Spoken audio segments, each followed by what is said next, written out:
Hey everyone, and thanks for joining me for yet another presentation.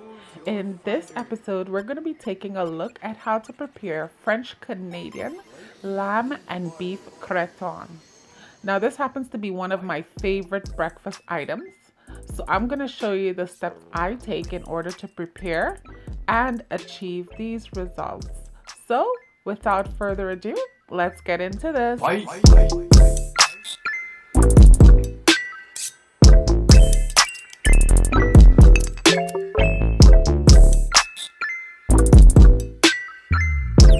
So y'all, I'm on to making one of my favorite breakfasts. It's a French breakfast first of all, and it's called kreton.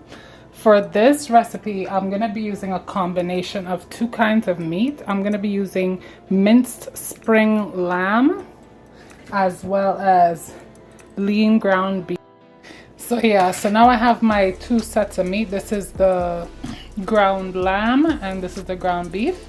So to that, I'm gonna add 1 teaspoon garlic, 1 large onion cut up. So to the onions, we're gonna add a teaspoon of salt, half a teaspoon of black pepper, mixed spice, not allspice, a teaspoon of mixed spice. Yeah, and to that we're gonna add a half a teaspoon of minced clove and 1 tablespoon of chicken-based concentrate. Yeah, and to that I have a cup of heavy whipping cream, 35%. I'm not gonna add all now. I'm not even gonna add any yet until this is well on the way cooking. Yeah, so another ingredient you're gonna need is some fine breadcrumbs. However, you're not gonna need this till closer to the end. So I'm gonna just incorporate these ingredients together, and I'm gonna be placing this on the stove to start cooking. And then when it heats up, I'm gonna add half of my milk to it and let it continue to cook, and we'll continue to monitor the time that it needs as we go. Seasoning and everything into this meat, so it's well incorporated at this point. So now what we're gonna do is we're gonna take this over to the fire and we're gonna put it on a medium fire, and we're gonna let that establish a heat and a consistency before we add anything else, which would be milk to this. So yeah, we'll let that go. So my beef and lamb is just starting to get a little bit of a boil, as you can see here. So now is a good time to start disturbing it. I'm gonna give it a nice little mix from under to on top and incorporate this even further. So yeah, we're gonna give it a nice stir from the bottom up, and then when everything starts to heat, we're gonna add milk, but not yet. So our beef mixture has developed quite a bit of a bubbling again. As you can see, it's starting to bubble again. We don't want it to bubble fully and turn into like minced beef, so I'm gonna add half of this heavy cream to it. I'm gonna save the other half. I'll be back with it in a little while, and I'm gonna incorporate it, mix this together, and I'll let that continue to cook in half a cup of milk until I need to add the rest, and I'll tell you when. So I'm gonna set a timer for 30 minutes.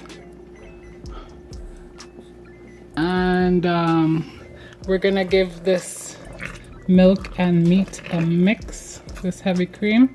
We're gonna give it a nice mix to make sure it's all the meat's incorporated in it, and we'll let that continue to cook on a medium heat. I have it on medium low right now, which is okay, and so that's good. We'll just mix until everything's mixed. So my half an hour timer went off on the meat that I have here, the creton. So what I'm gonna do at this point now is I'm gonna add my other half cup of milk, my heavy cream. I'm gonna add a 1/4 teaspoon of cloves and a half a teaspoon of mixed spice. So after adding those items to the creton, you don't add anything else. All you do is you turn your stove down to medium low this is low here and this is medium, so medium low and that's medium high.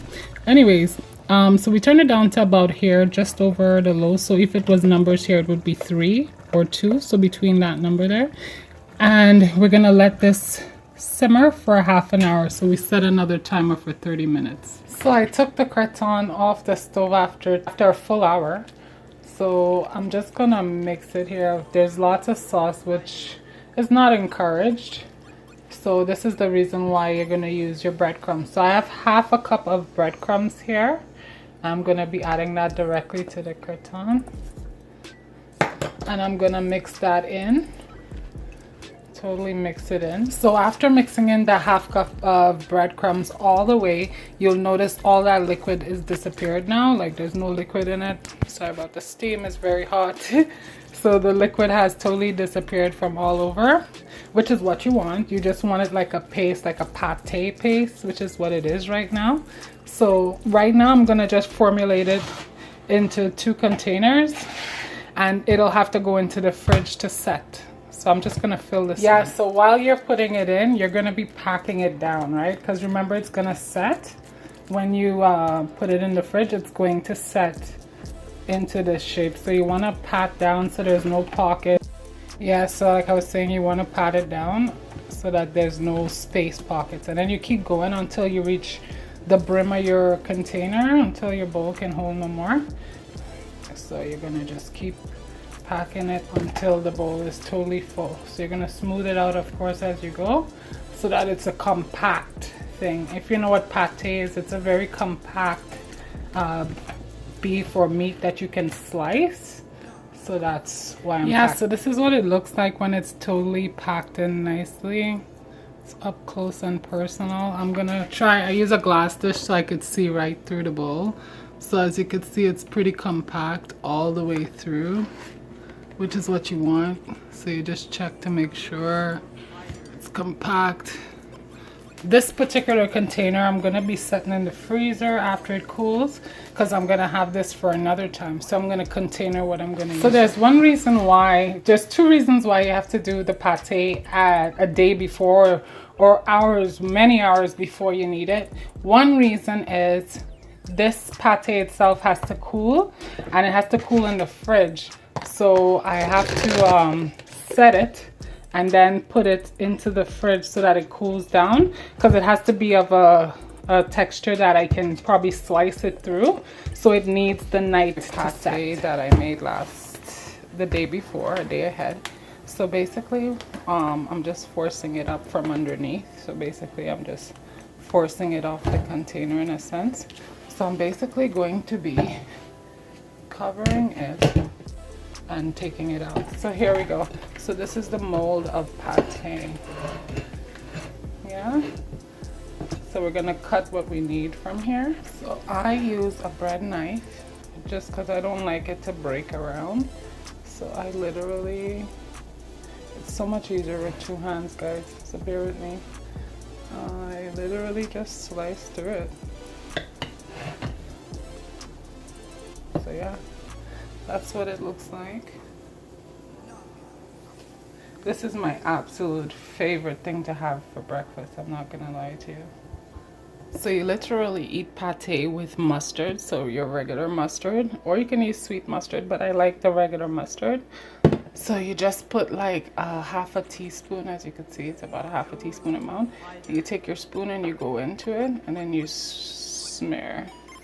You give it a little smear. This is just for cosmetics. It's not for anything specific more than that. So yeah, you just smear it through. And then you put your pate. Yeah, and then you put your pate with it. Usually you put it on the side where the tip ends.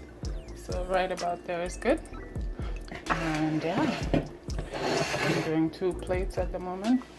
So you do the same thing. Just put a half a teaspoon of mustard. And you go in with the back of a spoon, press down, and just smear. And then you put your pate right next to it.